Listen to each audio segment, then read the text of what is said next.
Hello everybody and welcome to the video. This is Dolphin and today guys we have a new video about Summoner's War. Today we're gonna have the rant of the month video.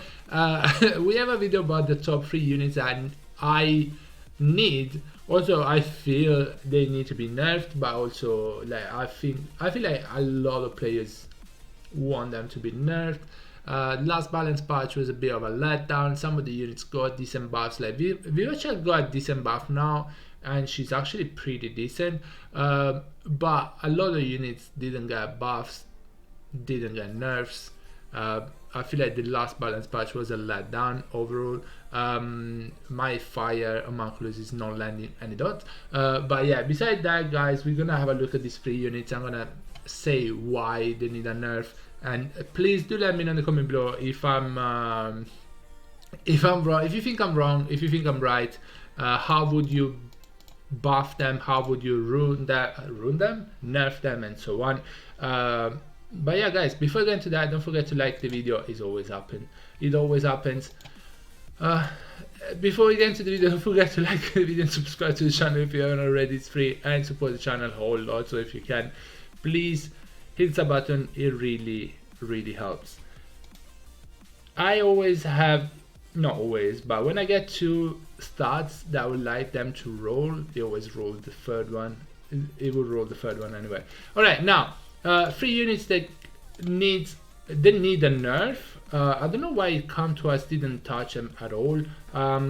Probably they're selling more packs because people need these units to get higher in RTA. They literally carry you. There's two units that carry you in RTA, and there is another one that just. Let's start from the third one. I'm just gonna mention normal elements as well. I'm not gonna mention light and dark because first of all, you don't fight light and dark all the time, and yes, the higher you go, the more LDs, the more often you fight LDs 5. But I feel like LD 5 need to be good. They need to be strong. Some of them might be broken, but again, you don't fight them every single time, so it's something like that. You know, you kind of get over it.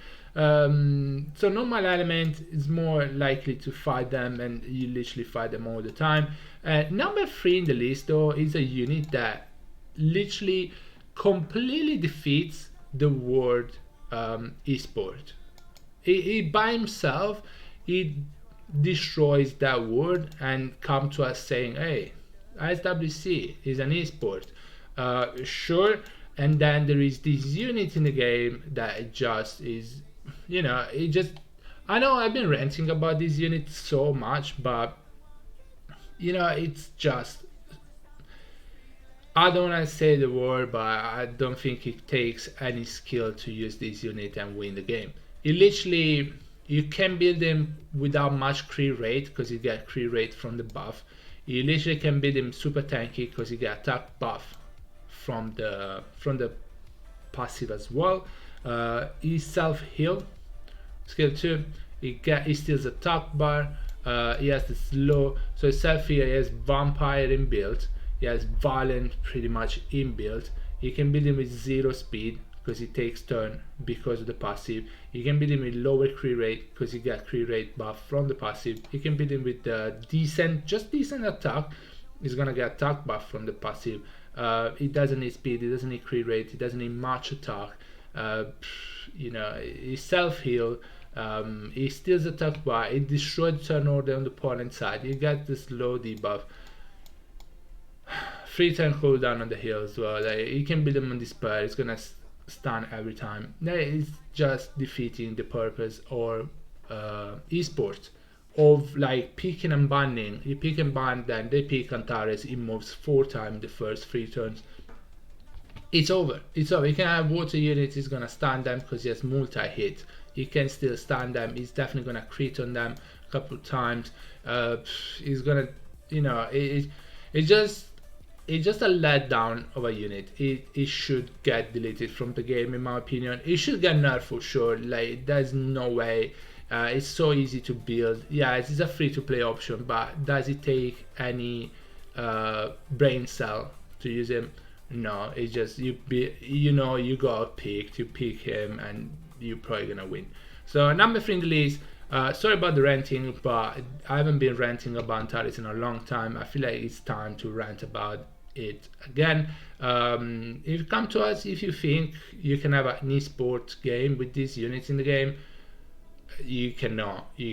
Anyway, number 2 in the list, I don't know what to choose in number 2 and number 1. I'm gonna go number 2, this guy, because I think he's not first pick as much as the other unit, but I feel like this unit is crazy broken. People are gonna say is skill free, can be resisted and so on. If you build him with good accuracy, is skill free, is 100% chances of landing. Attack the enemy, increase the target skill cooldown by 2 turns and absorb the attack bar by 100%. Even if the enemy don't have attack bar, it's gonna still get 100% attack bar. In addition, decrease your skill cooldown time by 2 turns if you successfully increase the skill cooldown time of the opponent, right? Increase the damage dealt to the enemy by 20% each, up to 100% whenever you use Mega Impulse Gun skill on your turn. Guys, what this skill is on a 1 turn cooldown, because it's a 4 turn minus 2 turn of this is 2 turn cooldown, plus it gets 100% attack bar, is a 1 turn cooldown skill free. 1 turn cooldown skill free. It goes skill 2, attack the enemy, increase the target skill cooldown time by 1 turn as well. Absorb the attack bar by 30% with a 100% chances with skill ups. In addition, decrease your skill cooldown time by 1 if you haven't needed it on a 3 turn cooldown, but you don't even need the skill cooldown decrease by 1 turn, because this is already available after you use this. So this is the first ever unit in Summoner's War that doesn't need a skill 1. You're probably never gonna use it. You might have to use this every now and again, because maybe they resist the attack bar decrease and so on, but it's really rare because it's 100% chances. It can be resisted, but it's 100% chances. So if you build him with max accuracy, he's most likely gonna land this. It goes with this. If he procs, he has this again. At 33 speed lead also, why not, right? If you have to make it broken completely. And yes, this is a ranting video, but Oliver is just fully broken. I don't know why they didn't change him at all. He has literally a skill free with a 1 turn cooldown. Yes, guys, they can resist that, and yet it's 3 turn after this, and it's gonna be 2 turn after you use this, because you decrease the cooldown.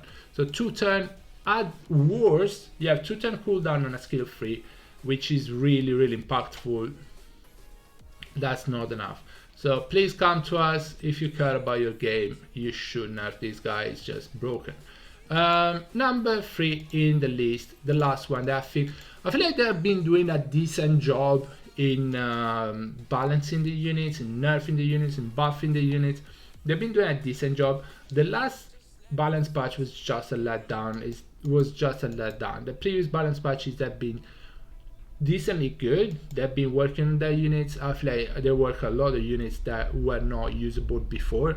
They made them usable. Some of these units got broken though, like Nana. Really zero skill involved when you use Nana.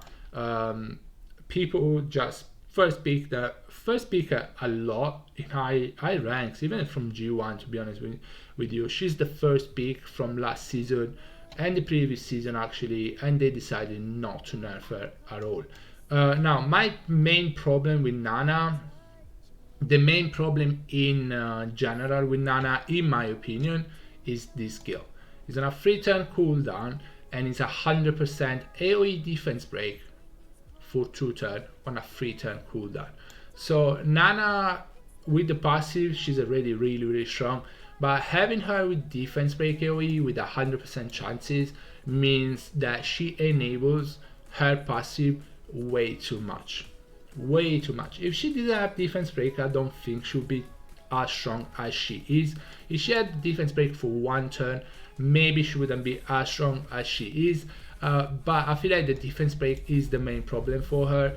The passive, obviously, she starts off the game with 1 soul, so if you kill anybody on the other team, including her, they're coming back, and then if they actually manage to kill one of the units, she gets extra orbs. Obviously, you guys know how Nana works. The attack break, it doesn't really matter too much. is obviously annoying because you can't do as much damage to the opponent as well, but it's a skill 1, it's fine. Skill 2 as an AoE, she can be built on Despair, 3 turn cooldown, she's fast because she has 116 base speed as well. She's tanky. I think this is the main problem. I don't know how I would change her. Obviously, Oliver, I would change him in a way that it doesn't have the skill 3 on a 1 turn cooldown, at least that. But her, either she starts with, I don't know if she should start with 0 souls. I don't think so. But the defense break is way too strong for her. It's 100% chances. Can be resisted. Guys, before you say 75, with skill ups, it goes up 25%, so it's 100%. And also it's a 3 turn cooldown. So, you know, it's a... So yeah, guys, that was it about the ranting. I don't think there is any more broken unit. I feel like Cardinal, yeah, is super strong, but still, you can deal with him. Unless you start going bad, that's your fault if you didn't bring immunity and so on. But Cardinal is really strong, but I don't think it's broken anymore. It's borderline, but it's not broken anymore. Chompang the same. I think you can deal with Chompang unless it gets going, and then you're kinda done. But Oliver, Nana, 0 skin involved. I might be salty because I don't have him, but honestly, even before when Lulu was broken, I was not using Lulu. I feel like it makes the game a lot more boring, to be honest with you. But yeah, guys, that is gonna be it for the video. Hope you enjoyed it. Let me know in the comment below what you think about these units, and if there is any other unit you would nerf. Guys, thank you so much for watching again. I'll see you on the next one. Bye bye everybody, take care guys, stay safe, bye.